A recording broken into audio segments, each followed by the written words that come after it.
तस्मै श्री गुरुवे नमः। श्री चैतन्य मनोभीष्टं स्थापितं येन भूतले स्वयं रूप कदा मह्यं ददाति स्वपदान्तिकम्। वन्देऽहं श्रीगुरो श्रीयुतपदकमलं श्रीगुरुं वैष्णवांश्च श्रीरूपं साग्रजातं सहगण रघुनाथान्वितं तं सजीवं साद्वैतं सावधूतं परिजनसहितं श्रीकृष्ण चैतन्य देवं श्री राधा कृष्ण पादान् सगण ललितान् श्री विशाखान्वितांश्च। हे कृष्ण करुणा सिंधो दीन बंधो जगतपते गोपेश गोपिका कांत राधा कांत नमोस्तुते। तप्त कांचन गौरांगी श्री राधे वृंदावनेश्वरी वृषभानुसुते देवी प्रणमामि हरिप्रिये। वाञ्छाकल्पतरुभ्यश्च कृपा सिन्धुभ्य एव च पतितानां पावनेभ्यो वैष्णवेभ्यो नमो नमः। अनंत कोटि वैष्णव वृंद की जय। श्रीला प्रभुपाद की जय। ग्रंथराज श्रीमद् भागवतम की जय। नमो विष्णुपादाय कृष्ण पृष्ठाय भूतले श्रीमते भक्ति वेदांत स्वामिन इति नामिने। नमस्ते सारस्वते देव्ये गौरवाणी प्रचारिणे निर्विशेष शून्यवादी पाश्चात्य देश तारिणे। जय श्री कृष्ण चैतन्य प्रभु नित्यानंद श्री अद्वैत गदाधर श्रीवासादि गौर भक्त वृंद। हरे कृष्ण कृष्ण कृष्ण हरे हरे हरे राम राम राम हरे हरे। ओम नमो भगवते वासुदेवाय। ओम नमो भगवते वासुदेवाय। ओम नमो भगवते वासुदेवाय। नारायणं नमस्कृत्य नरं चैव नरोत्तमं देवीं सरस्वतीं व्यासं ततो जयमुदीरयेत्। नष्टप्रायेष्व भद्रेषु नित्यं भागवत सेवया भगवती उत्तम श्लोके भक्तिर्भवती नैष्ठिकी। हरे Krishna. So on behalf of Sri Sri Radha Govind Mandir, ISKCON Kulai Mangaluru, I welcome you all on this discussion on Srimad Bhagavatam, first canto, fifth chapter, first 10 verses. And I am deeply obliged from the bottom of my heart to His Grace Namnishta Prabhuji to start such a movement wherein we all, sparing time from our so-called busy schedule, are able to discuss the topics of Srimad Bhagavatam and able to uplift ourselves by coming in close contact with the words of the pure devotee like Srila Prabhupada. So I thank him, I thank Radhika Mataji, Aishwarya Mataji for giving me this opportunity. And we will start with the chapter and some synopsis. I have taken the presentation also, but I would prefer to go with Veda base. It will be quite smooth for me and also for participants. We will not go through all the purports, definitely. We will go through the translations, but otherwise, just a moment. Okay, I sit it here and then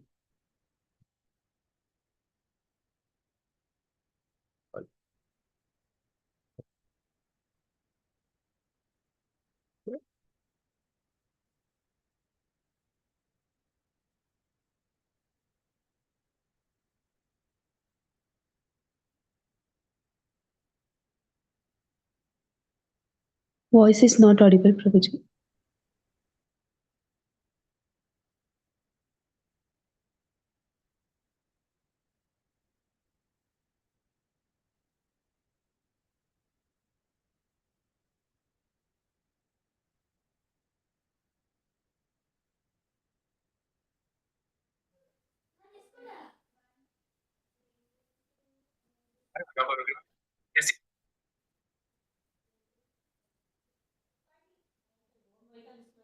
Hare Krishna, you are not audible, Prabhu.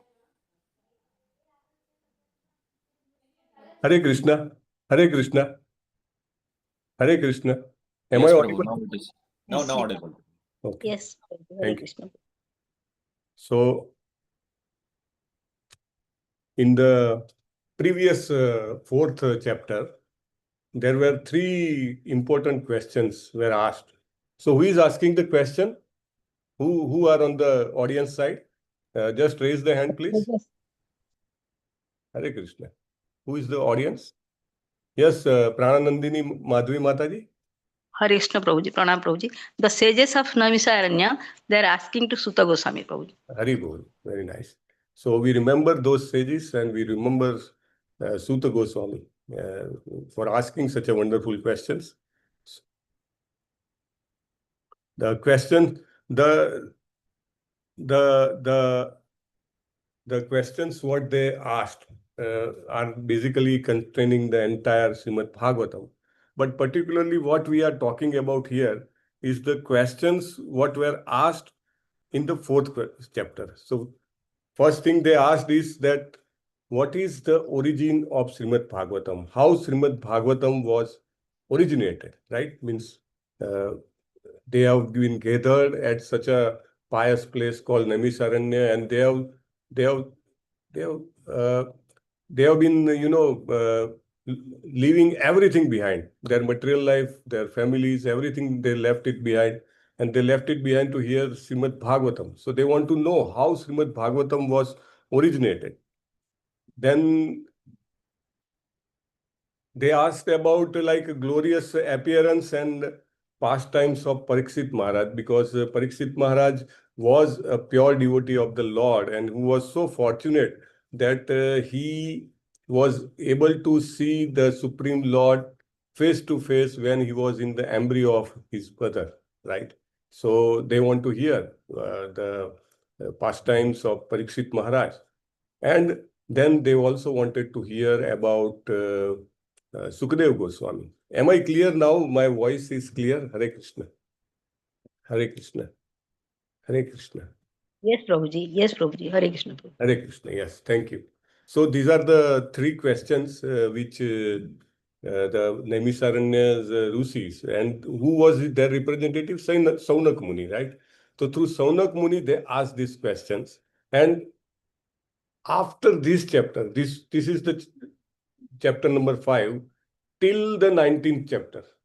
All the chapters are basically to answer these three questions of Saunak Muni and the rishis of Naimisharanya. So it's actually, as we discussed earlier also, it's left up to the guru, the preceptor, to answer in which sequence they want to answer or which question they do not want to answer, right? So here these discussions. Okay. I found this on the web for. It's actually, as we discussed earlier, also it's a left or to the guru, the preceptor, to answer in which sequence they want to answer or which question they do not. Okay. I think it is creating more troubles. So first one, Sutta Uvacha Athatam Sukham Asina Upasinam Bruhatsravaha Devarsi Praha Viprarsim Veena Panihi Samyaniva. So here Sutta Goswami is started to answering that thus the sage among the gods, Narada, comfortably seated and apparently smiling, addressed the rishi amongst the Brahmanas. Brahmanas means Ved Vyasa, in bracket it is written. So Narad Muni is very advanced devotee, and as we know, he can go on his own will to any place in the universe, right? And also he can travel to spiritual world on his own will. Also here,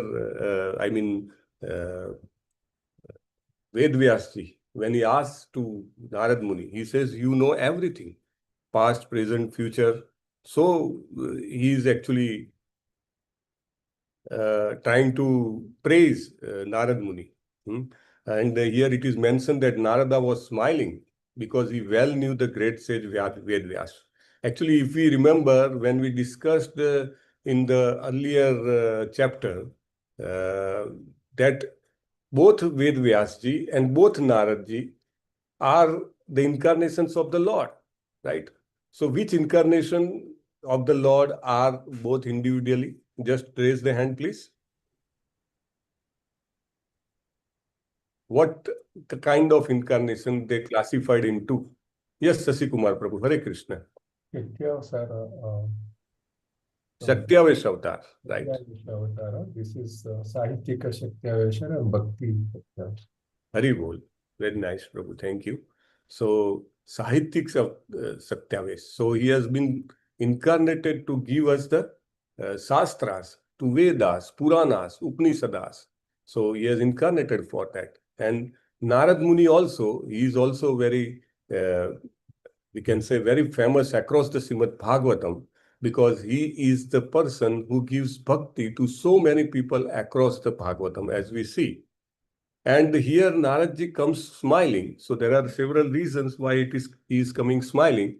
Because first of all, he knows everything. That's why he is smiling. And secondly, the reason why he has to come there, the reason why Maharishi Vedvyas was required to be guided is also very auspicious, fortunate, and I mean, we can say it's a boon for entire humanity.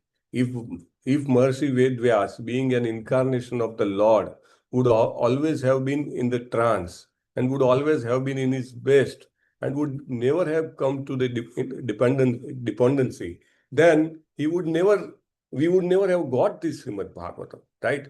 So he was very happy inside by coming in front of Vyasdev. And here Prabhupada very well mentions that Vyasdeva's disappointment was due to insufficiency in presenting the science of devotional service.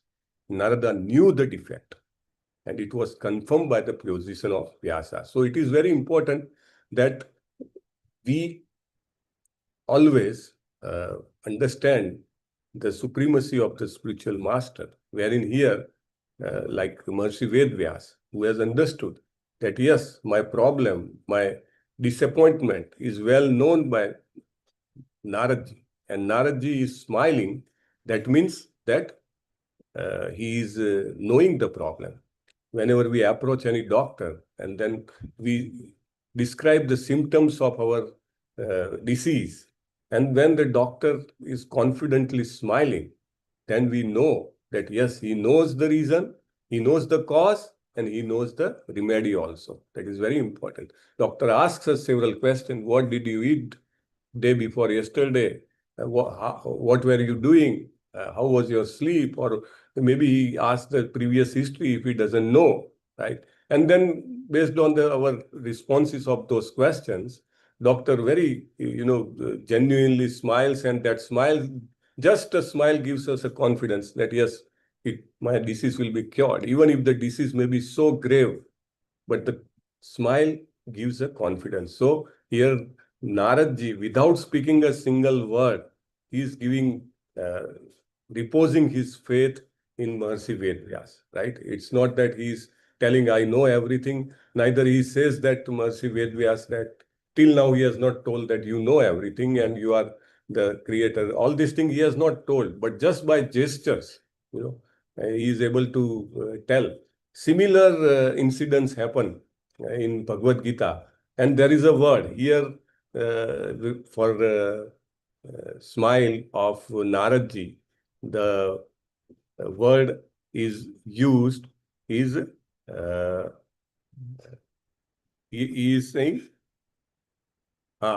smayan iva, right? Smiling. So what is the word used in Bhagavad Gita for when Krishna is smiling? Hare Krishna.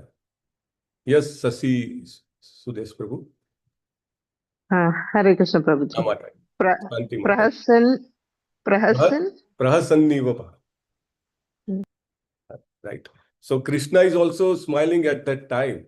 right? When Krishna starts speaking, then also there is a smile on his face, and that smile itself is a booster. So it is very important when there is a question, when there is a clarification given to subordinate, or when there is a we are counseling somebody, or we are mentor to somebody. We should start our communication, we should start our interaction by smiling. These gestures not only help to improve the confidence, it shows that the matter is something which is known, and the Shastras, Guru, Sadhu and Shastra have an answer to it. And Prabhupada says that this was confirmed by the position of Vyasa. Why this statement is there? The statement is there because if Ved Vyasa has done everything properly, what was desired out of his incarnation, what was expected from the Supreme Personality of Godhead to do in his incarnation, if he would have done that, then he would not have felt disappointment, right? So, as he is disappointed, as he is despondent, that shows that he has insufficiently presented the science of devotional service. So these are the two things Prabhupada wants to make it clear. We'll discuss in the next verse. Narad Uvacha Parasarya Mahabhaga Bhavatah Kachidatmana Paritushyati Sharira Atma Manasa Eva Va. Addressing Vyasdeva, the son of Parasar, Narad inquired, are you satisfied by identifying with the body or the mind as objects of self-realization? Wow, what a question, what a bold question, right? Prabhupada says it's a hint by Narad Dev to Vyasdev regarding the cause of his dependence. It is not directly said what is the problem. He is hinting it.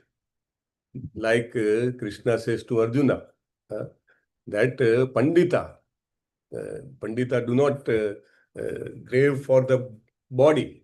Similarly, here Naradji says to Vyasdev, why are you, how you can be satisfied by identifying with body and mind?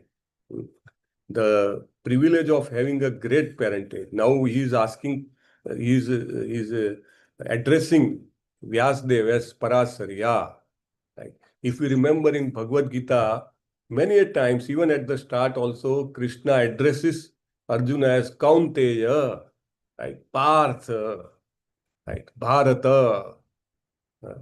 So the great lineage always helps person to remind of his elevated position, and that also reminds him of his responsibility, right? Parasarya. So here, by remembering his great father, Parasar Muni, Maharishi Vedvyas says that how can you expect yourself to be happy, right? There are two things. One is pleasure and one is happiness, right? And here, Vyasdev is being asked that whether you are happy by heart, right? Privilege of having a great patronage should not have been given for the cause of despondency. For such a great privilege, I mean, to have such a great father, you should never be despondent, right? He should always be cheerful. He should always be happy, because he should never have been concentrated on the pleasures. The eternal happiness would have been concentrated by him in writing various scriptures, and he would not have been unhappy. So he's asking that you have always focused on dharma, artha, kama, and moksha. These are the four purusartha, right? And mostly people follow dharma, religion, what for? Is to get artha, to wealth, to get the wealth. And why to get the wealth? So that they can do sense gratification, kama, right? And when they get frustrated by kama, by attempting for sense gratification in numerous ways, when people get frustrated, then they look for liberation, moksha, right? So Narad Muni says that you have just always tried for what? For dharma, artha, kama, and moksha. You have written for that only. And that is always related to body and mind. And one cannot be cheerful. Prabhupada says one cannot be cheerful by nature unless one is actually seated in self-realization, which is transcendental to the material body and mind. Here you see, like when Krishna, when he starts speaking to Arjuna, what is the first verse he speaks when he starts speaking to Arjuna? 2.11, let's say. Hare Krishna. Asocyan anusochyastam prajnavadan प्रज्ञावादांश्च भाससे गतासून अगतासूंश्च नानुशोचन्ति nanushochanti पंडिताः. panditaः. Right?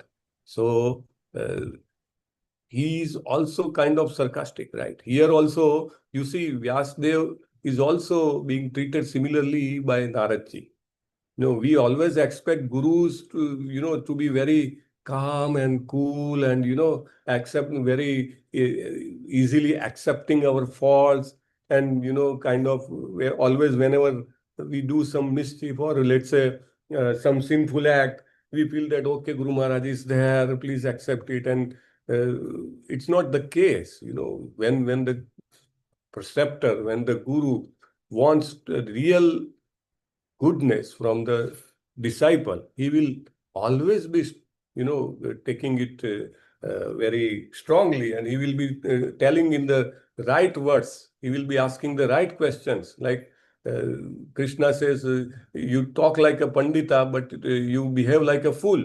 Similarly, here Vyasdev is telling that you are a son of Parasar Muni, but how can you expect to be happy by just talking about body and mind?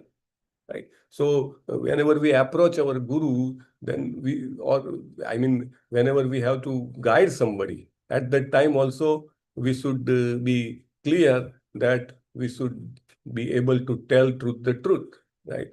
Like Srila Prabhupada, many times in the lectures, he used the word rascal, right? I was hearing one lecture, I think it was as early as maybe 72 or so. So there, in the entire lecture, Srila Prabhupada says, rascal, rascal, rascal, surrender, surrender, surrender, right? Entire lecture, so many times he uses that word because he feels that pain, that pain of not realizing our eternal position as a servant of Krishna. So it is the duty of the spiritual master to tell the disciple where he is lacking. Jignasitam susampannam apite mahadadbhutam krutavan bharatam yastvam sarvartha paribrumhitam.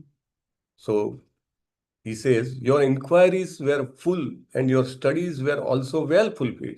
And there is no doubt that you have prepared a great and wonderful work, the Mahabharata, which is full of all kinds of Vedic sequences elaborately explained.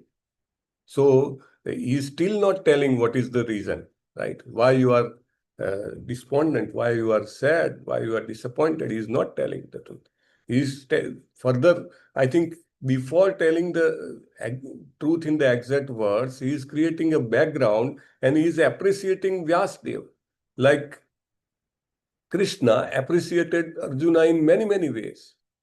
Anasuya way, you don't envy, right? Mahabaho, you are so powerful, right? So many ways, you are my friend.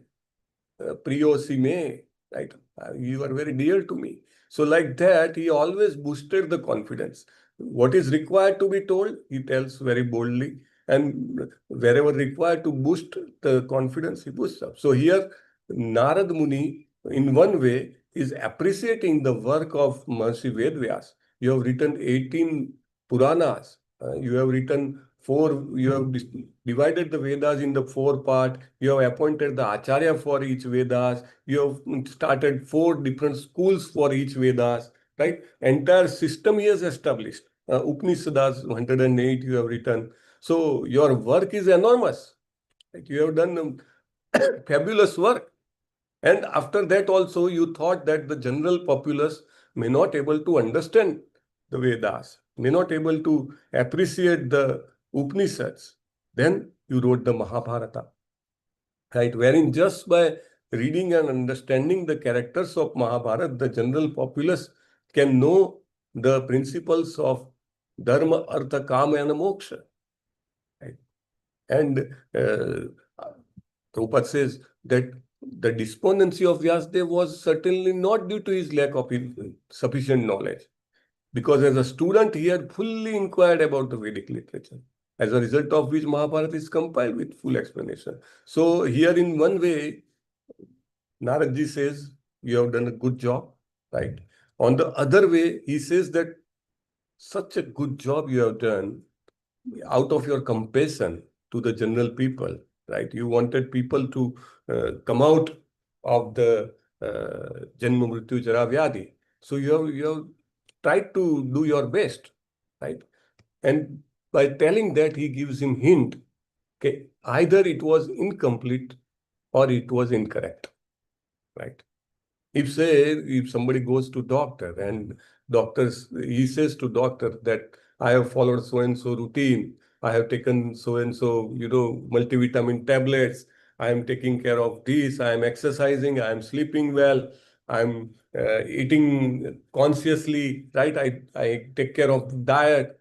Then doctor, after hearing everything, he again repeats, okay, you have done this, your BMI is okay, you don't have sugar, you don't have hypertension, this, that. Then that means he says something is there which is not, you have not told me, or you have not done what is required, right? So like that, Naradji is both way hinting to Vyasadeva. Sloka 4. Jignasitam adhitam cha brahmayat sanatanam tathapi sochasyatmanam krutartham iva prabho. Prabho, my dear Prabhu, Prabhupada says.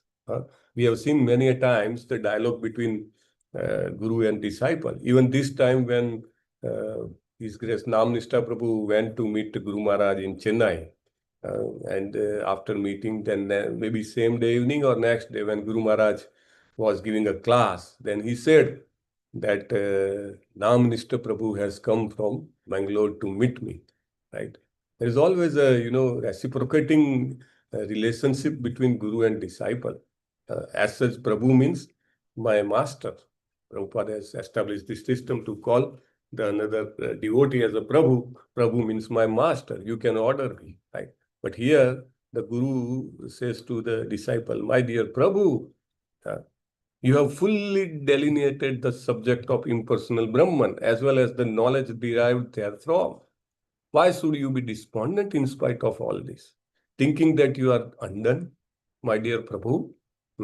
It's like in South India, I've been to South India many a times. In fact, due to my work only, I was supposed to hope I am audible now. Hare Krishna. Hare Krishna. Yes, Prabhuji. Yes, Yes, Prabhuji. Okay, thank Yes, you. Prabhuji. So I'm just checking. In between, if it is interrupted, kindly tell me. Like I've been there, and then due to which I could have been associated with Namnishta Prabhuji and Sri Radha Govind. So many a times when I had a full South Indian plate, then initially there are so many small servings. So many, I don't remember the names, but like whatever there in North India or Mid India is like achar, pickle and salt, and maybe many a times a chili, green chili they put. So that is in very small portions, very small portions. And then we have a main serving like chapati and rice and sabji and dal and all these things, right? So like one day I was called for a feast, and they said we have cooked a special sabji. There was some smoked paneer sabji, which is cooked in such a way that it is like smoked, and there is a wonderful aroma, the smell. And the rice preparation was also, one of the best of its kind, and it was never cooked in that way. So they said the main attraction is the smoked paneer and the rice. But when they came to serve, they serve, very little, like a achar pickle. And then they gave the achar so much, and they say, you eat it, and like that. So what is being told here, that you have served so many things, right? Dharma, Artha, Kama, Moksha. You have given. Prabhupada says here, Vedanta Sutra or Brahma Sutra compiled by Sri Vyasadeva is full deliberation of impersonal truth, right? Impersonal absolute. So all these things are what? So they are not the main thing. Yes. Vasudev has put devotional service or the Krishna's glorification, but that is like a pickle, very little. Right? It is the main thing which is should be served, which is not served. Right? And it is being, Vyasadeva is feeling despondent. So Naradji is asking, why should you be despondent? You have done so much of things. So you have given impersonal Brahman knowledge. Then you should not feel like that. That means he is hinting that yes, that is the reason why it is like that. Vyasa uvacha asteva me sarvam idam tyautam tathapi natma paritusyate me tanmulam avyaktam agadha bodham pruchhamahe tvatma bhavatma bhutam. You see, now there is a wonderful learning here. When Vyasadeva asks speaking, he says, he glorifies Naradji. All you have said about me is perfectly correct.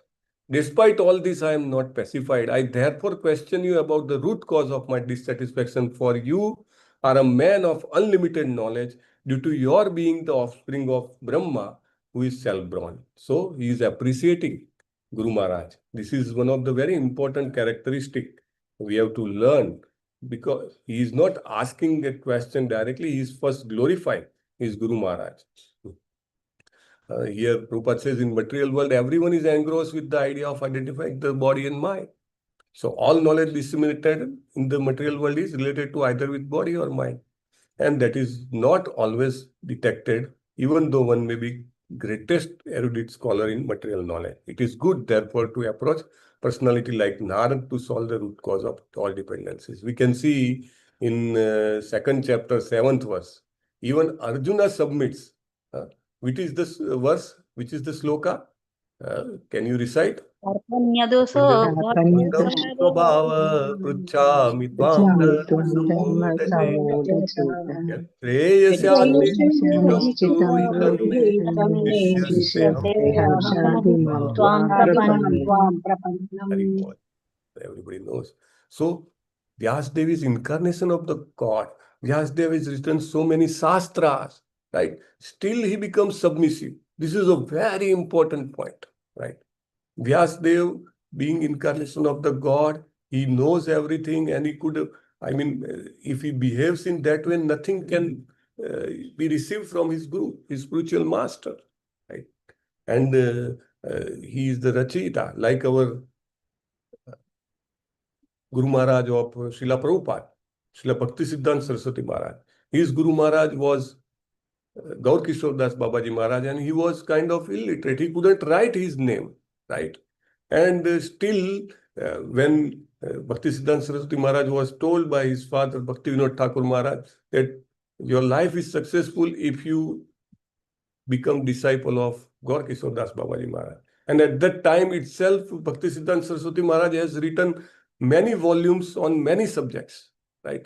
Almost in more than 6 languages, right? And he was one of the topmost scholar of his time. But still, he begs from his spiritual master to accept him as disciple, because he knew that my spiritual master knows everything. He knows Krishna, so he knows everything. So he becomes submissive. Initially, he was rejected. Several times he was rejected, and he told Gaur Kishore Das Babaji Maharaj that I will end my life if you will not accept me as a disciple, right? So he becomes so submissive. Otherwise, the people who are more learned are always dull-headed, right? His Grace Namnishta Prabhu says, PhD is permanent head damage, right?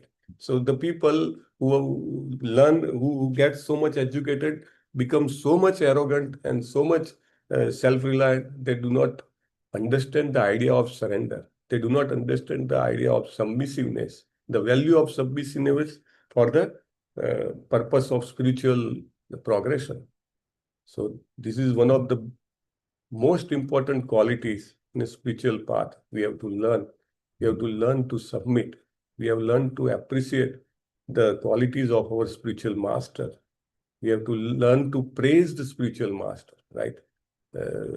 before even taking a shelter, we are supposed to know the life of our Guru. Like for His Holiness Jayapataka Swami Maharaj, we read his biography, Milwai to Mayapur, right?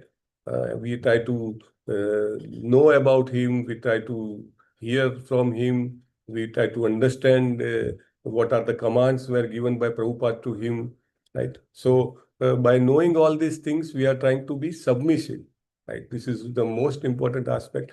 And the person in the extent to which he is submissive, he will be able to get clarification, right? If we have a small bowl, we'll be able to collect small quantity of nectar from our Guru Maharaj. And that bowl is what? The size of the bowl is our capacity of being submissive, our capacity of being able to surrender our consciousness, right? So, and to know, yes, to have the full faith that my Guru Maharaj knows it. My Guru Maharaj will be able to solve my problems. This is also the confidence, right? Once upon a time, when there was some meeting, and there are many projects like Guru Maharaj has started in Mayapur, and at that time there were so many disciples, and every disciple had several projects, and there were meeting going on. So one of the disciple asked Guru Maharaj that, Guru Maharaj, how do we know that whatever we are doing is satisfying you? And whether it is going to help us, because we are just busy in doing this and doing that, and we have never chance to talk with you. We have no chance to update you about what we are doing, how we are doing, whether we are doing correct or not. Maharaj says, you believe in Paramatma? Says, yes.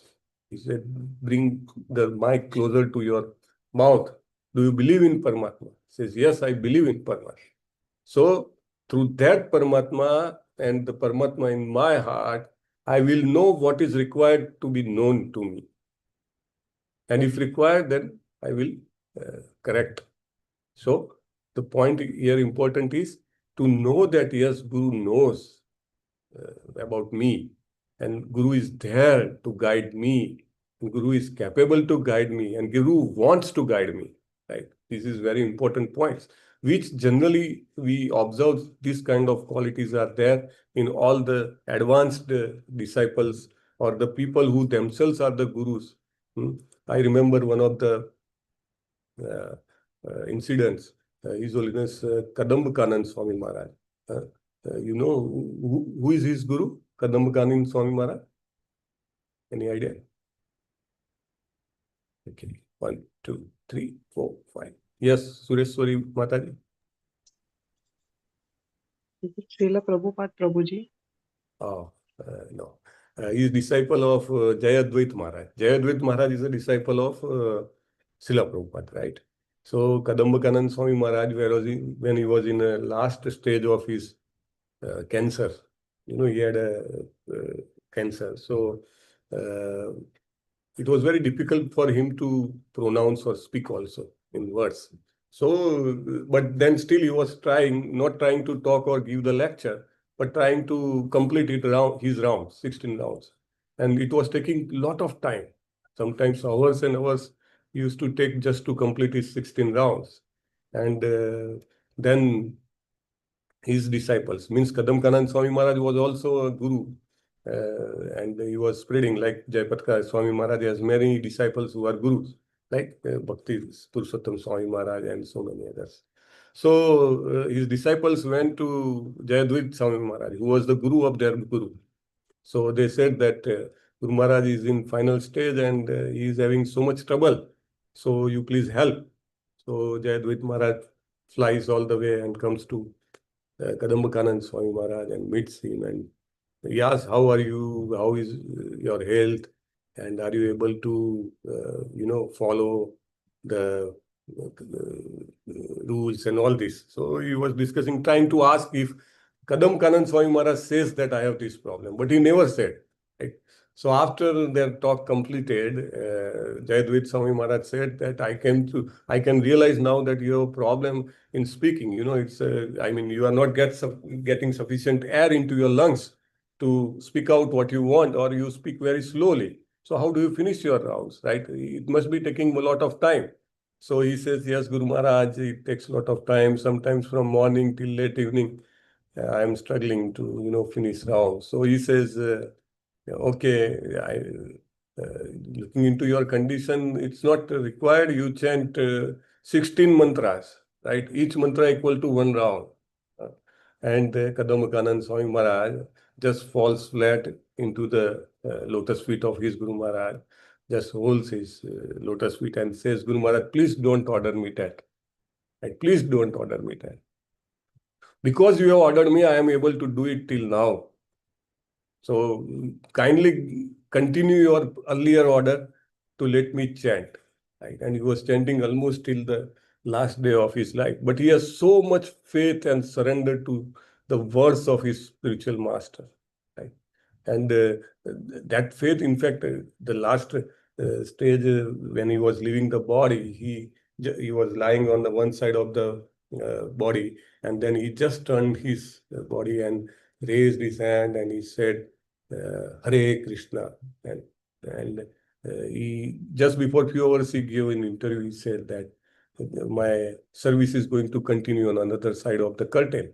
So that is the faith in the Guru, that he is able to solve my issues, faith in the Guru that he knows my issues, faith in the Guru that Guru is capable to resolve my issues, and faith in the Guru that yes, Guru is more than me, willing to bring me back to Godhead. This is very important.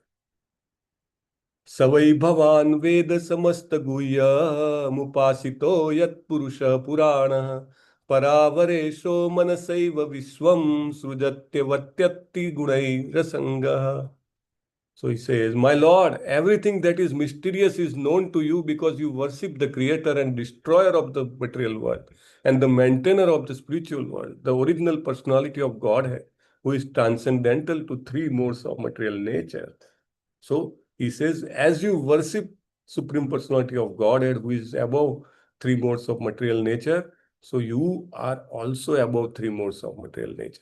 It is being told that to see the physical body of a guru as a normal person is a biggest offense, right? He is not a biggest offense. He is not a normal person. A person who is saint person engaged in service of the Lord is the emblem of all knowledge. He knows everything. Such a devotee of the Lord in full perfection of devotional service is also perfect, right? The amount in which we come closer to Krishna, we become more purer, we become more perfect, we become more strengthened, right? As such, the eightfold perfections of the mystic power constitute very little of his godly opulence, right? Ashtasiddhi. A devotee like Narad can act wonderfully by his spiritual perfection, which every individual is trying to attain.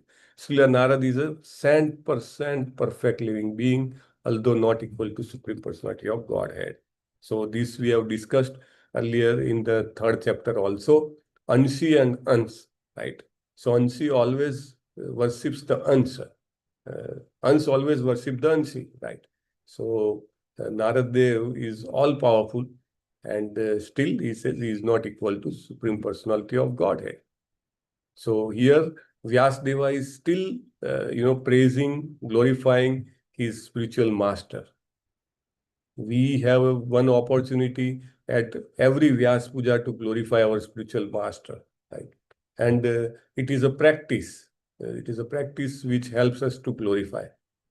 In fact, it says that this chapter, the essence of the first dozen verses of this chapter is to know that our spiritual practices should include the glorification and praise of spiritual master and Supreme Personality of Godhead. It is very important. Generally, when we pray to Krishna, we pray to the spiritual master, we pray for begging something. Maybe it's, if not material, the spiritual thing we always ask from Krishna, right? Or we say that thank you, Krishna, thank you, Guru Maharaj, right? Many a times when it happens the way we want, we get some spiritual progress or we get some material thing done, right? But that also is centered on us only. When we say thank you, it is centered on us because that is what we wanted, right? Or something we didn't want didn't happen. So it is again centered on us. But the big part of our worship should be a praise, right? Praising, glorifying. In fact, entire Srimad Bhagavatam is a glorification of Krishna, right?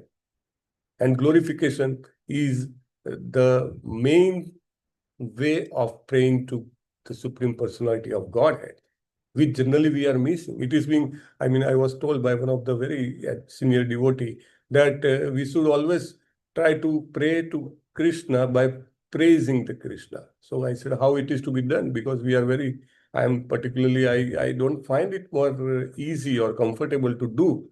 So he says, you just praise, you just give a class to Krishna, class on Krishna to Krishna, right? Just let's say you speak for 5 minutes on Krishna to Krishna, on let's say Brahma Vimohan Lila.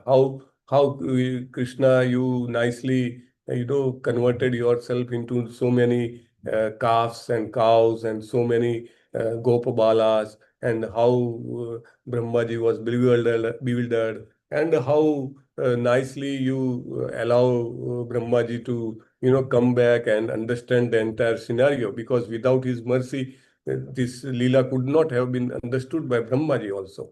So, and then ultimately you manifested your oneness by showing all the calves and all the Gopabalas and cows everywhere you were there in your 400 form. So, like that you can glorify Krishna to Krishna, right? So here again, Vyasadevji says, like sun, your goodness can travel everywhere in the 3 worlds, and like the air, you can penetrate the internal region of everyone. As such, you are as good as all pervasive super soul.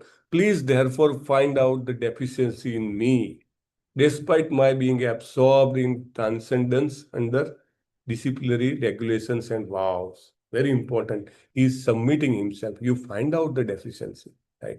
This is very important. Many a times people visit the doctor and says, I have so and so disease, and you please give me so and so medicine. Right? So that is, I mean, why you need a doctor for that? If you know what is to be done, if you know what is the problem. Here, Vyasadeva, being Supreme Personality of Godhead, plenary portion, he is able to submit himself, find out the deficiency in me.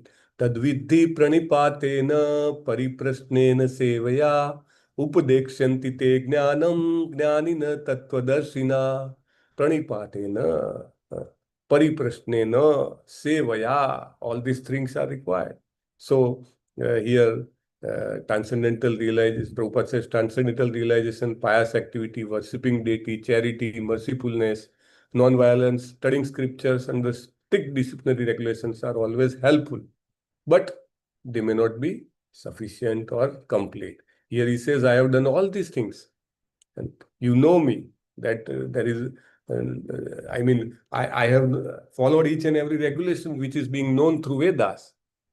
I have kept every vows, but there is a problem, so you please find out. Sri Narad Uvacha Bhavatанудita prayam yasho bhagavato malam yenaivaso natusyeta manye taddarshanam khilam. So he says, Sri Narad said, you have not actually broadcast the sublime and spotless glories of personality of Godhead. That philosophy which does not satisfy the transcendental senses of the Lord is considered worthless. Here, the selam, the word is very important word. He says, the whatever you have generated till now, it is useless, worthless. Such a hard word he is using, right? After creating so many shastras, if somebody has to hear this, it is like, telling that whatever you did, whatever time you have invested, efforts you have invested is useless. That is a very hard word, and that Naradji is using to point out to Srila Vyasadeva that you need to create a scripture which is profusely describing, forget about profusely, which is only describing the glories of Supreme Personality of Godhead. Right? He says, whatever you have done till now has some hints, some points wherein devotional service is being indicated. But most of the matter is Dharma, Artha, Kama, and Moksha. So he says, whatever you have created will simply lead people to either impersonalism or, sense gratification.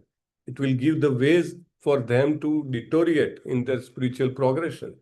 So he says that now it is the right time you need to create such a scripture which only directly glorifying the Supreme Personality of Godhead. Dry philosophical speculation, even on the transcendental subject of absolute, have very little attraction without directly dealing with the glorification of the Lord. Prabhupada's purport is very clear. The personality of Godhead is the last word in transcendental realization. The absolute realized as impersonal Brahman or localized Supreme or Paramatma is less productive of transcendental bliss than the Supreme Personal realization of his glories. So, he is asking him that you write Srimad Bhagavatam. Herein arises the necessity of explaining Vedanta Sutra in the form of Srimad Bhagavatam by the self-same author, Prabhupada says. Yatha dharmadayaschartha muni varyanu tatha vasudevasya mahima hi anuvartina. Anuvarnita.